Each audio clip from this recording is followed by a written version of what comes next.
பருத்தி பால் செய்கிறதுக்கு இந்த பருத்தி கொட்டையை நம்ம ஊற வச்சுக்கிடுவோம். நான் ஒரு 2 கைப்பிடி அளவு எடுத்திருக்கேன். இதில் நிறையா மண் தூசிலாம் இருக்கும். அதனால் ஒரு 4லேருந்து ஒரு 5 ட்ரிப்பு நல்லா களைஞ்சு நம்ம தண்ணி ஊற்றி ஊற வச்சுக்கிறோம். இப்போ இதை நல்லா நான் களைஞ்சி எடுத்துக்கிட்டேன். தண்ணி ஊற்றி ஊற வச்சுருவோம். ஒரு 8 மணி நேரம் அது ஊறணும். பருத்தி கொட்டை ஊற வச்சு இப்போ 8 மணி நேரம் ஆயிடுச்சு. இதை ஒரு மிக்சி ஜாரில் போட்டு நம்ம அரைச்சி பால் எடுத்துக்கலாம். இப்போ அரைச்சாச்சு. இதை ஒரு வெள்ளை துணி இல்லைன்னா இந்த மாதிரி வடிகட்டுறதுக்குன்னு நான் இந்த மாதிரி வலை மாதிரி வச்சுருக்கேன்.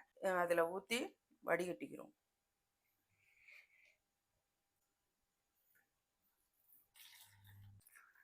நம்ம திருப்பி இதை இன்னொரு ட்ரிப்பு போட்டு ஒரு இதை அரைச்சி எடுத்துக்கலாம்.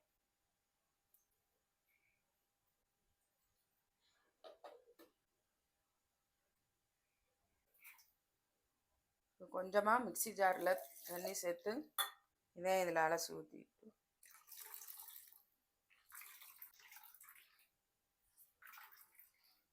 2 ட்ரிப்பு இது வேணா போதும். அதுக்கு மேலே இதில் பால் அவ்வளோதான். இப்போ பருத்தி பால் காய்ச்சறதுக்கு அடி கனமான பாத்திரமாக வச்சுக்கிடுங்க. பால் எடுத்து வச்சுருந்தோம்ல அதை மறுபடியும் ஒரு ட்ரிப்பு வடிகட்டி சேர்த்துக்குவோம். 2 ஸ்பூன் நான் பச்சரிசி மாவு எடுத்து கலக்கி வச்சுருக்கேன். அதையும் இதோட சேர்த்துக்குவோம்.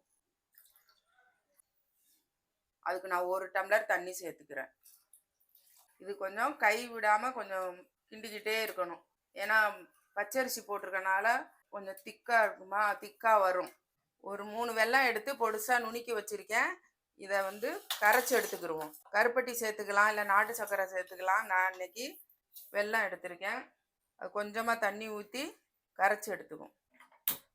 ரொம்ப எல்லாம் கொதிக்க விட வேணாம். இந்த வெல்லம் கரைகிற அளவுக்கு இருந்தால் போதும். இப்போ நல்லா பொங்கி வரும் பாருங்க. வரும்போது கலரு மஞ்சள் கலராக மாறும். அடுப்பை சிம்மில் வச்சுட்டு நம்ம கரைச்சி வச்சுருக்க இதை ஊற்றிக்கலாம். வெள்ளைப்பாக ஒரு 1/4 டீஸ்பூன் சுக்குத்தூள், 1/2 டீஸ்பூன் ஏலக்காய் தூள், ஒரு 2 ஸ்பூன் தேங்காய் பூ திரி வச்சுருக்கேன். 2 ஸ்பூன் சேர்த்துக்கலாம் லாஸ்ட்டாக. இப்போ நம்மளுக்கு ரொம்ப சத்தான பருத்தி பால் ரெடி ஆயிடுச்சு. இதில் நிறைய கால்சியம் சத்து இருக்குது. மாதவிடாய் பிரச்சனையெல்லாம் நல்லா சீர் செய்யும்.